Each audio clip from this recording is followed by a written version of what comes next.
Greetings, salutations. Happy Wednesday, August the 5th, 2026. Welcome to Backstage, the daily show for entrepreneurs, founders, visionaries, and builders ready to stop waiting in the wings and let their stories power their growth. I've been thinking about story and growth and where I'm going with my own growth around the bigger stage and this brand that I'm in the first year of building. Let's remember that. And I'm so grateful that you're here as an early member of what I hope becomes a vibrant community. I truly do. And I'm thinking deeply about what that community can be and how to nurture it. And in so doing, I'm doing a lot of research on kind of not only the zeitgeist, but the stories, the data. And I want to share just a little bit of that with you. And then I'm going to share a really inspiring story that I think is going to really help define what I mean by icon. But first, I went into ChatGPT and I did an initial search on articles around the different topics to see what data is out there, and came up with some interesting data. And one of them was that actually 55% of Americans, a cited survey, this is according to Vogue Business, I think, or Vogue. I'm not sure if it's Vogue Business or Vogue. I think it's Vogue Business. From an August 4th, 2026 article on Vogue. So this is, what is that, yesterday? It's yesterday. The summary of it is that mainstream social platforms increasingly feel like high-consequence commercial environments where users manage themselves like products. A cited survey found that 55% of Americans post less than 5 years ago. Let me say that differently. A cited survey found that 55% of Americans post less than they did 5 years ago, while smaller spaces such as Reddit, Tumblr, Substack, and Letterboxd are benefiting from demand for participation rather than performance. And there's a whole bunch of other data there. There's a company that does that works with creators on building community and through newsletters and training and all of that. And they're starting to open physical spaces. So they've got like newsletter technology or whatever, but they're opening physical spaces in Idaho. They already got it, Chicago, and now in New York City, where their creators who subscribe to their services can come and meet each other and produce content and create physical space experiences. Because people are looking for, this overused word authenticity, but they want a relationship. They want to feel like they're participating.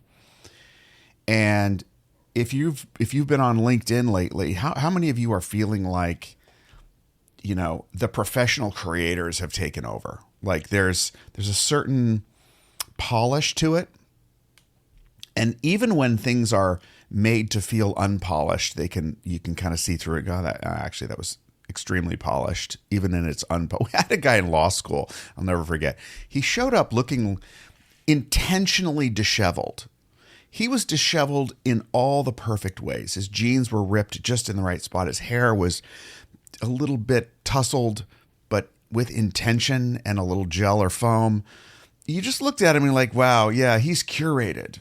That isn't actual in the wild. That's in the wild for Hollywood. And we're very sensitive to this. I like the guy, but this was sort of his reputation became, okay, he's intentionally, curating this look.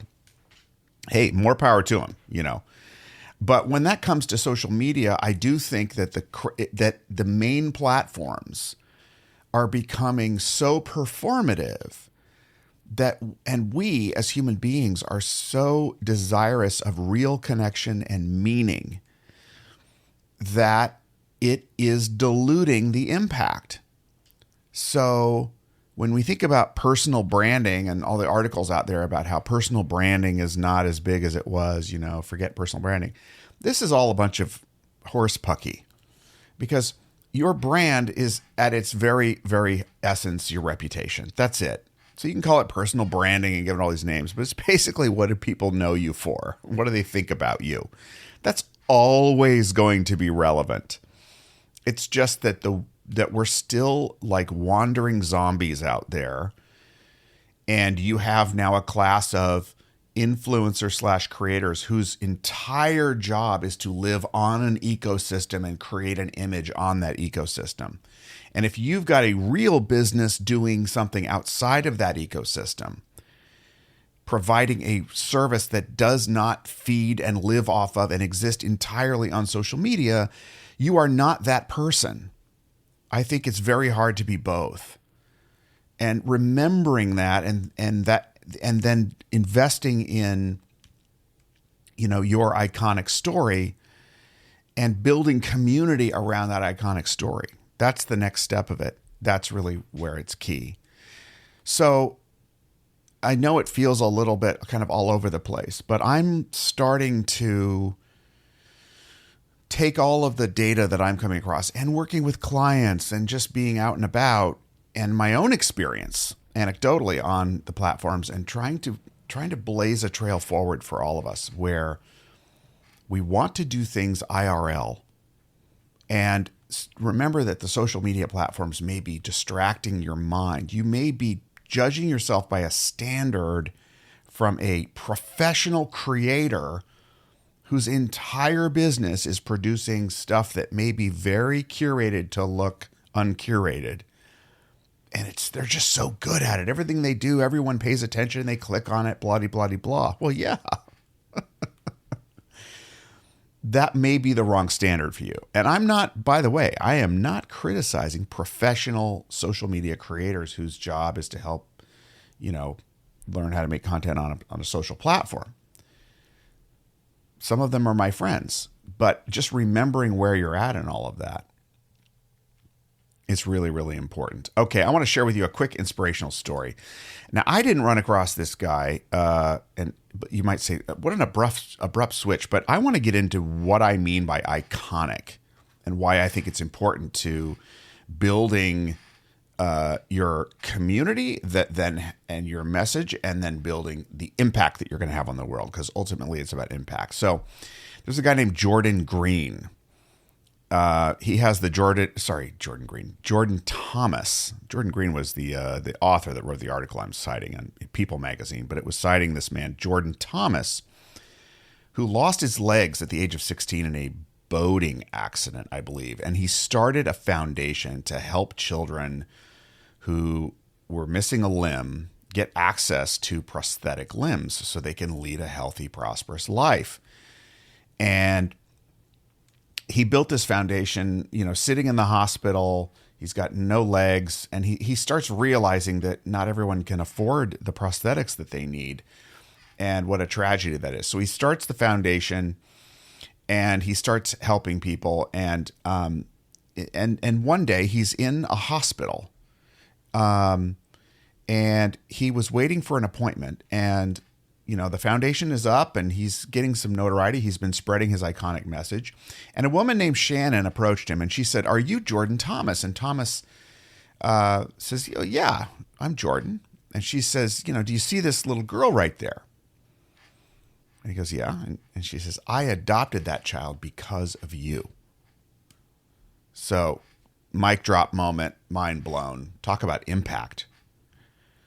So basically, she had seen Thomas on CNN. It was a story on CNN about his work and the children he was helping through his foundation.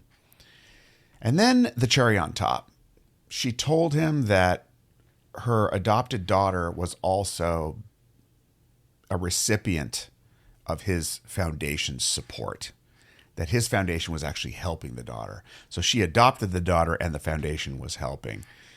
And, the article kind of describes what that means and what the foundation means. But I want to leave you with this line at the end of the article. And this is on People magazine article, but, it's citing CNN. It's from June 18th, 2026 on people.com, just to be clear with my accreditation here, a citation. But he says, more than anything, this story reinforces the legacy that Jordan hopes to leave behind. Quote, Jordan says, quote, "The most powerful thing you can do as a human is to have an impact on someone's life and they never know your name." And to me, the iconic transformation, finding your inner icon,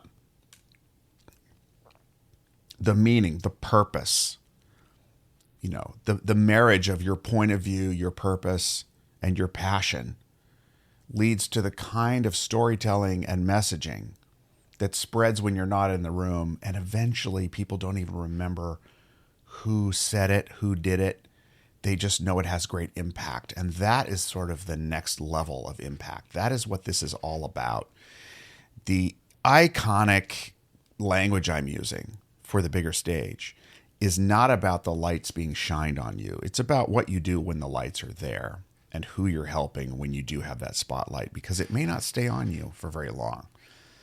And it's harder and harder to get people to stay on you very long, especially on social media platforms where everybody's on there.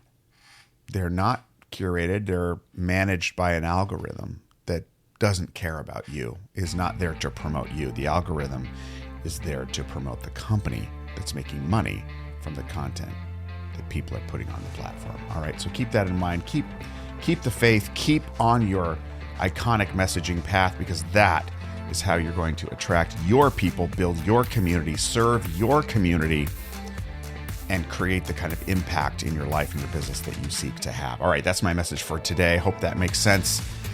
Please invite a friend and a fellow visionary, a purpose-driven builder, to join us on this daily show where we try and give a few nuggets along the way. And most of all, be good to yourself and others. And we will check back again with you tomorrow. Bye-bye for now.